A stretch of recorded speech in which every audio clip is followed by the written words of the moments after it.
중국의 한반도 문제에도 협력이 제대로 될 수가 없겠죠, 안 그래도. 근데 기본적으로 중국이 최근에 그 한 몇 년 동안 취하고 있는 포지션은 왜 2019년도 이후에 상황 한반도에서 군사적 균형이 점점 고조됐느냐? 중국이 지금 취하고 있는 입장은 미국이 상응하는 조치를 취하지 않아서다. 이런 거거든요. 그러니까 중국이 한반도 문제에서 입장을 밝히는 방식은 이런 거예요. 항상 제 포지션을 정합니다. 포지션을 정하는데 가장 핵심적인 게 뭐냐면 지금 한반도에서 긴장이 고조된다면, 고조되고 있는 상황이라면 그 고조의 주요한 원인이 어디에 있느냐. 이것에 따라서 그 다음에 행동들을, 그것을 먼저 규정하고 그 다음에 그것에 따른 정책이나 이런 것들을 나오게 해야 됩니다. 예를 들면 2012년서부터 2017년도 사이에는 중국이 한반도에서의 군사적 긴장에 주된 책임을 누구에게 있다고 봤겠어요? 그때는 북에 있다고 봤습니다. 그러니까 북이랑 중국이랑도 굉장히 논전도 하고 그랬죠. 인민일보나 노동신문 왔다 갔다 하면서. 그리고 사실 중국이 2017년도까지는 제재에 되게 협력했잖아요. 국제제재. 이제 2018년도에 그래서 중국이 상당히 당황을 했습니다. 갑자기 이렇게 협력하고 있었는데 미국이랑 중국이랑 이렇게 북한이랑 이렇게 됐는 것처럼 보이니까. 어쨌든 김정은 국무위원장이 중국 방문하면서 그 이제 어떤 이렇게 복원이 되고 그 흐름이 이렇게 되고 그 사이에 오히려 미국이 제대로 대응하지 않아서 지금 한반도 상황이 악화되고 있다. 그리고 지금 ICBM 이 발사에 대해서는 중국이 계속 그 제재 논의에 동의하지 않고 있잖아요. 그죠? 작년 이후로.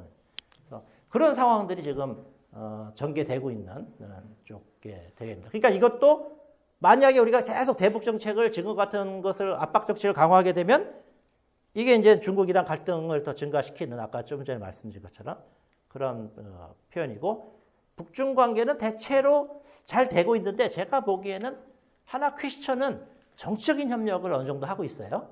근데 이제 지금까지는 실질적인 협력이 안 이루어졌잖아요. 근데 그게 코로나 때문이란 말이에요.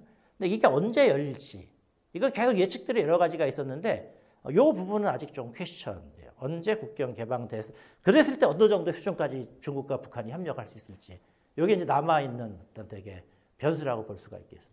그러니까 이게 협력이 대단히 어느 수준에 될까에 따라서는 북이 그죠?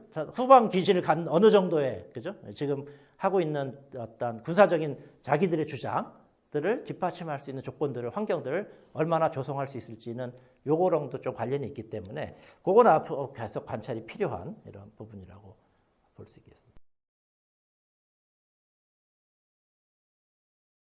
지금 중국의 한중 관계에 대한 입장은 원래 중국이 이제 조금 한국을 쉽게 본 건 사실입니다. 어떤 측면 쉽게 봤냐면 뭐 이런 표현이 우리 언론에서 많이 나와요. 중국이 뭐 미국의 군사 네트워크, 동아시아 군사 네트워크 중에 한국을 약한 고리로 생각한다. 왜? 한국은 중국과 무역 관계나 경제 관계에 이렇게 있으니까.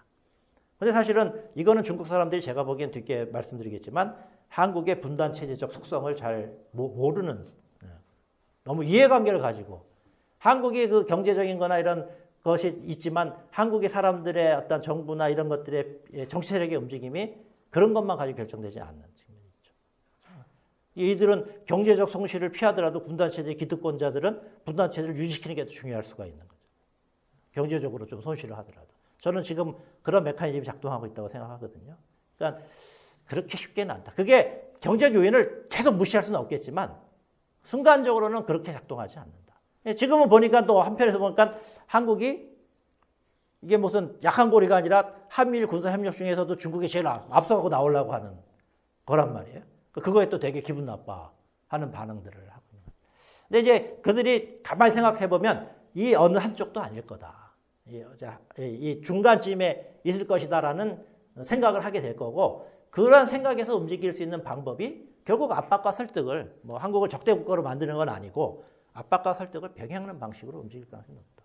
지금 이제 압박의 방식 중에 뭐냐면 지금 중국은 이제 어떤 식이냐면 한중 관계를 서두르지는 않고 미국과 관계를 풉니다. 그죠? 그럼 미국과 관계를 풀면 한국이 어떻게 움직이겠어요? 지금 약간 곤란해지는 측면도 있잖아요.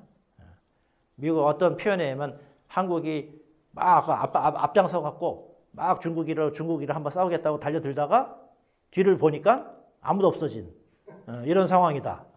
이런 식의 이제 얘기를 한단 말이에요. 약간 그런 메커니즘을 활용하면서 한국의 어떤 그 영향력들을 좀 가지려고 하는 거고. 타이완 문제는 이거는 제가 보기에는 한국도 이건 알기 때문에 아무리 무식해도 이건 이 수사는 관리하지 않을까. 근데 어쨌든 이 문제에 대해서 계속 강력하게 경고를 하겠죠. 지난번에 뭐 싱하이밍 같은 것이 그런 것에 나온 겁니다. 설득은 한국이 타협 문제에 대해서 적극 정리를 하고 이런 앞장서지 않으면은 고위급 대화를 재개할 가능성을 이렇게 하고 경제 협력의 필요성도 계속 중국이 이제 왜 한국도 아까 그런 문제가 있잖아요. 경제적 동력들을. 근데 중국도 사실은 조금이라도 경제에 도움되는 일들을 많이 만들어야 중국의 경제 성장세를 유지할 수 있으니까 이런 부분들은 서로 이해관계를 같이 맞출 수 있다라고 기대를 조금 할 수 있는 부분입니다. 근데 이게 이런 기대가 작동하려면은 어느 정도 합리적인, 그죠? 이성적인 판단이 이루어져야 되는데 지금 제가 보기엔 한국의 정치는 약간 이 분단 체제의 재구축. 이게 왜냐하면 탈냉전기, 아까 제가 탈냉전 시기라고 했는데 탈냉전 시기에는 국제적으로나 국내적인 정치적인 변화에 있어서 분단 체제의 어떤 토대들이 계속 약화될 수밖에 없잖아요. 그죠? 과거의 이념적인 대방공, 그죠? 사회주의와 그 자본주의, 반복 이런 구조하에서 분단 체제가 강화되고 작동을 했는데 탈냉전 시기에 그런 기초가 되게 약화되고 그들의 입장에서 보면 정권도 여러분 뺏겼다고 생각하고 근데 마침 지금 상황을 보니까 이것을 강화시킬 수 있는 계기가 도래했다. 북한도 더 압박해야 되고 해까지. 그리고 더 중요하게는 이 구조가 북한만 가지고는 안 됐는데 중국과 미국이 적대적인 관계를 만들면 우리도 중국과 적대적인 어떤 이런 구조를 만들어서 과거의 냉전 시기에 비슷한 이런 구조들을 만들고 국내적으로 그걸 가지고 정치적인 우위를 설 수 있겠다. 저는 약간 그런 지금 그 계산들이 작동하고 있다. 그러니까 미국도 중국과의 관계에서는 안보적 접근과 실용적 접근이 충돌하고 있어요. 계속. 그죠? 근데 우리도 지금 이 구조인데 우리는 분단 체제 때문에 이런 안보적 이런 구조들이 이런 논의가 되게 더 정치적으로 힘을 발휘해 갖고 지금 나서고 있는 상태라서 이들이 이 정부가 그러한 계산에서 과연 변화될 수 있겠느냐. 근데 계속 그런 계산으로 가게 되면 대단히 한국은 외교적으로나 어떤 한반도 문제와 관련돼서 대단히 어려운 상황으로 빠질 수밖에 없는 이런 상황이 되게 됩니다. 특히 예를 들면 과거의 그 분단 체제 하에서 막 우리가 미국에 연결이 돼 갖고 했을 때는 그때는 한국의 그런 미국이 세계 경제 자본주의 체제를 관리하는 과정에서 한국이 경제적으로 이득을 가져온 것도 있잖아요. 그죠? 미국 시장에 접근할 수가 있었으니까.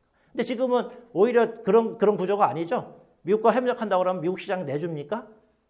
그럴 가능성 별로 없단 말이에요. 오히려 한국의 제조업을 미국이 가져가자. 이렇게 되는 상태가 되기 때문에 그러한 과정, 분단 체제에서 작동했던 그 메커니즘, 경제적 편익을 발생했던 메커니즘 작동하지 않고 오히려 경제적인 문제를 더 악화시킬 수 있는 상황입니다. 상당히 이제 안 좋은 상황이죠. 그래서 뭐 정치적으로 우리가 당장 오늘 여기서 어떻게 해결하자 이거 얘기할 수 없지만 그 문제가 사실 이러한 구조에서 벗어나려면 되게 관건인데 약간 우리가 좀 적극적으로 좀 생각을 해야 될 부분은 뭐 이런 것들이 다 그런 과정이라 생각하지만 옛날에 외교 문제나 안보 문제 이렇게 하면 조금 우리 우리 일반적인 삶과 좀 동떨어진 문제처럼 사람들이 많이 인식하잖아요. 되게 이념적 문제다. 이렇게 하는데 지금은 사실은 이게 삶과의 연관성, 제가 좀 전에 말씀드린 것처럼 이게 되게 강화되어 있습니다. 이게 경쟁이 단순히 이념 경쟁이 아니라 기술, 경제 뭐 이런 구조를 만들어내기 때문에 조금 우리 사람들이 이렇게 됐을 경우에 우리의 삶이 어떻게 영향을 받는가에 대해서 조금 인지를 할 수가 있어갖고 이게 단순히 이념적인 어떤 대립을 반영하는 것이다. 이런 식으로 접근하지 않을 수 있는 공간들은 조금 더 만들어질 수 있을 것이다. 그런 방향으로 이 문제를 조금 더 적극적으로 제기하고 조금 우리가 그럼 그게 아니면 어떤 비전이 필요한가? 오늘 제가 다 얘기할 수 있는 문제는 아니지만 이런 우리가 지향하는 어떤 새로운 비전은 뭐냐?